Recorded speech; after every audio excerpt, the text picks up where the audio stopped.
এই যে তাফসীর চলে দাও, এই যে তাফসীরখানা বাংলাদেশের দেওবন্দ বিরাদারির, আমাদের দেশে মাযহাবীরা আবার সাধারণত দুই ভাগে বিভক্ত, একদল হচ্ছে দেওবন্দি আর একদল হচ্ছে বেরলভী।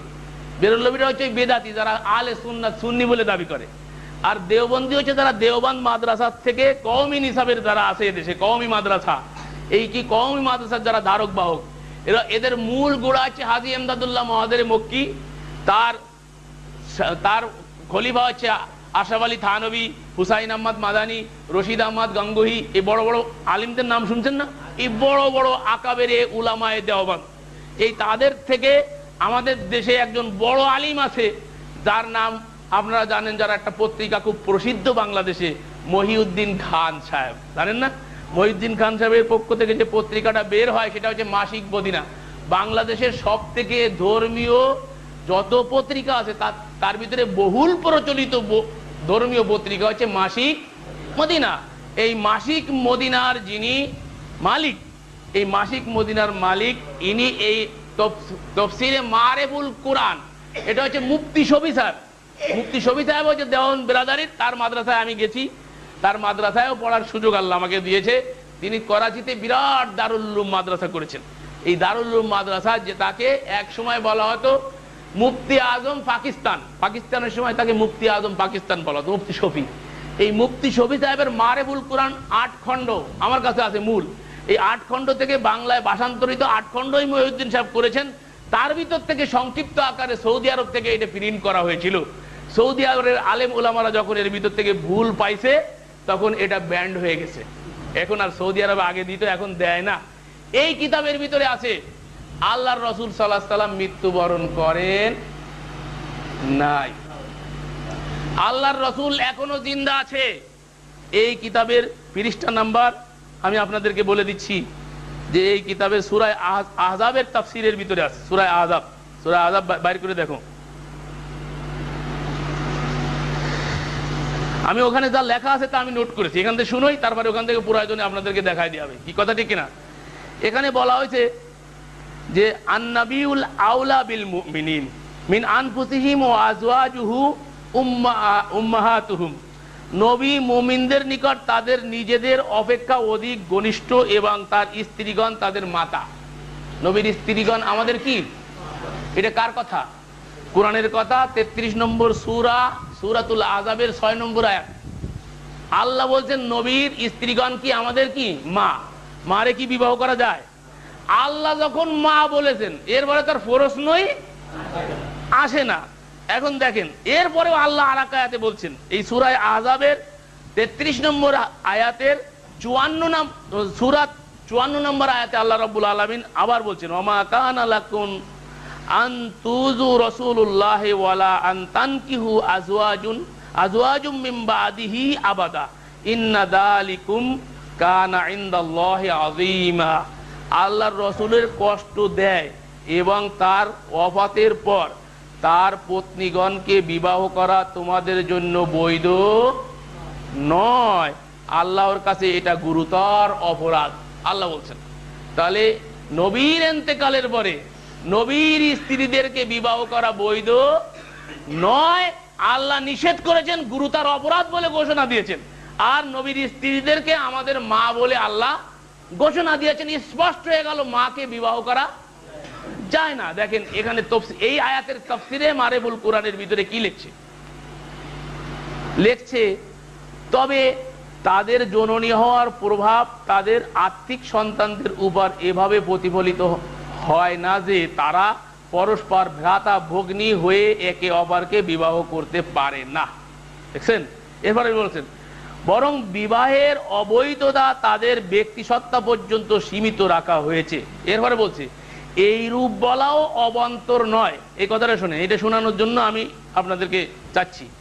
এই রূপ বলাও অবান্তর নয় যে রাসূল সাল্লাল্লাহু আলাইহি সাল্লাম তার পবিত্র রওজা শরীফে জীবিত আছেন। তার ওফাত কোনো জীবিত স্বামীর আড়াল হয়ে যাওয়ার অনুরূপ। এই কারণেই তার তেজ্য সম্পত্তি বন্টন করা হয়নি এবং এর ভিত্তিতে তার পত্নীগণের অবস্থা অপার নারীদের মতো হয়নি। কি বুঝলেন? নবী যেহেতু জীবিত, মনে করেন একটা লোক জীবিত কিন্তু অন্তরালে আছে, কয়েক বছর বিদেশে আছে, তো ওই লোকের বউরে আপনি বিবাহ করতে পারবেন? ও লোক যদি মারা যায় তাহলে তার স্ত্রীকে বিবাহ করা যায়। এখানে বোঝাতে যাচ্ছে নবী মরে যাওয়ার পরে এরকম মরেন নাই, নবী আড়াল হয়ে আছে। অন্য আরেকটা লোক যেমন আড়াল হয়ে থাকে এক দেশের থেকে আরেক দেশে যে থাকে, নবী এরকম আড়াল হয়ে থাকে বিধায় নবী সাল্লাল্লাহু আলাইহি সাল্লাম এখনো মরেন নাই। এই জন্য তাদের স্ত্রীগণের মরার পরে তাদেরকে সম্পদ দেওয়া হয় নাই, তেজ্য সম্পত্তি পায় না। স্বামী মরে গেলে স্ত্রী তেজ্য সম্পত্তি পায় কিনা? কিন্তু নবীর স্ত্রীরা পাইছিলেন? ফাতেমা রাদিয়াল্লাহু তাআলা সম্পদ পাইছিলেন?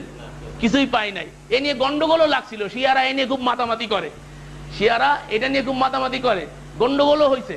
কিন্তু আসলে যে কেন পায়নি সম্পদ, এ কথা একটু আগে হাদিসে শুনাইছি যে আল্লাহর নবীরা এই পৃথিবীতে যখন চলে যায় তখন দুনিয়ার কোনো সম্পদ রেখে যান না, দিনারা ওয়ালা দিরহামা, দিনার দিরহাম টাকা পয়সা সম্পদ কিছু রেখে যান না। নবী তো আসলে ওই জন্য আল্লাহ পাঠায়নি, নবীকে আল্লাহ চয়ন করেছেন রসুল হিসাবে, রিসালাত পৌঁছানোর জন্য, আল্লাহর পক্ষ থেকে নাজিলকৃত বিধিবিধান বান্দার কাছে পৌঁছে দেওয়ার জন্য। কি আল্লাহ রাব্বুল আলামিন কি করছেন?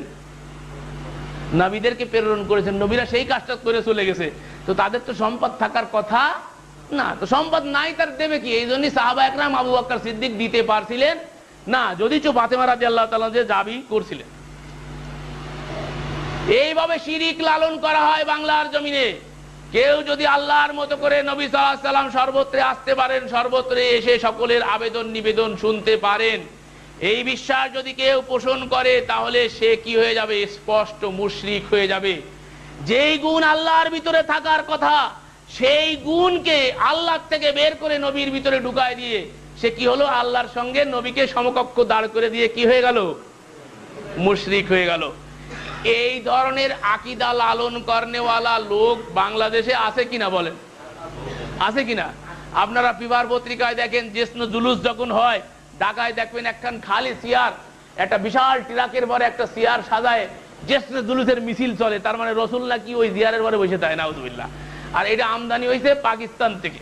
মিলাদ মাহফিলে রসুল উপস্থিত হয়ে যায়, এই জন্য একদল লোক ওয়ালাম্মা তাম্মা বলে ইয়া নবী সালাম আলাইকা কয় না? পৃথিবীর কোন হাদিস গ্রন্থে এই দুরুদ নাই। আই ক্যান চ্যালেঞ্জ ইনশাআল্লাহ, পৃথিবীর কোন হাদিস গ্রন্থে এই দুরুদ নাই।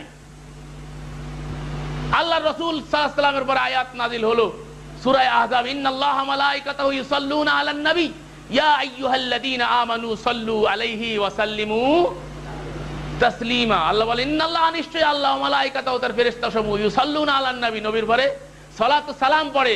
ইয়া আইয়ুহাল্লাযীনা আমানু, হে বিশ্বাসী সম্প্রদায়, সাল্লু আলাইহি ওয়া সাল্লিমু তাসলিমা, তোমরাও আমার নবীর পরে দুরূদ ও সালাম পড়ো। আয়াত নাজিল হলে আল্লাহর নবীকে জিজ্ঞেস করলেন সাহাবা একরাম যে আপনার পরে সালাত ও সালাম পড়তে আল্লাহ বলেছেন, আমরা কিভাবে আপনার পরে সালাত ও সালাম পড়বো? তো আল্লাহর নবী কি শিক্ষা দিলেন? কুলু আল্লাহুম্মা সাল্লি আলা মুহাম্মাদি ওয়া আলা আলি মুহাম্মাদিন কামা সাল্লাইতা আলা ইব্রাহিম ওয়া আলা আলি ইব্রাহিম, যেটা দুরূদ ইব্রাহিম নামাজে আমরা পড়ে থাকি, এইটা আল্লাহ রাসূল শিক্ষা দিলেন। আর যত দুরূদ আছে সংক্ষিপ্ত দুরূদ হচ্ছে সাল্লাল্লাহু আলাইহি সাল্লাম, যেটা মুহাদ্দিসিনরা বলেন ক্বালান নবিয়্যু সাল্লাল্লাহু আলাইহি ওয়াসাল্লাম। এছাড়া আর যত দুরূদের নামে এই সমাজে প্রচলিত একটাও হাদিস কোরআনে কোথাও নাই। অসংখ্য দুরূদ, দুরূদে তাজ, দুরূদে লাকি, দুরূদে মাহি, দুরূদে খাজেগান, দুরূদে অমুক তমুক, অসংখ্য দুরূদ আর ওজিফার কিতাব যা আমাদের দেশের মানুষ পড়ে থাকে। এর ভিতরে অসংখ্য শিরকি কথা আছে। আমার দাদা আমি ছোটবেলায় শুনতাম, আমি বড় হয়ে তাহকিক করছি। আমার দাদা একটা দুরূদ পড়তো, মনে হয় দুরূদে তাজ না লাকি কি জানি, সকালবেলায় পড়তো। তার ভিতরে আছে মুহাম্মদ বিন আব্দুল্লাহ নূরুম মিন নূরিল্লাহ, আব্দুল্লাহর বেটা মুহাম্মদ যিনি আল্লাহর নূরের থেকে নূর, নাউযুবিল্লাহ। এই দুরূদের ভিতরে শিরকি কথা আছে। আল্লাহর নূরের থেকে নূর হলে আল্লাহ সমকক্ষ হয়ে গেল না? শিরিক হয়ে গেল। দেখছেন, এরকম শিরকি কথাবার্তা দুরূদের ভিতরে আছে। তো দুরূদ পড়তে হবে যেভাবে রাসূল আমাদেরকে শিক্ষা দিয়েছেন, এভাবে।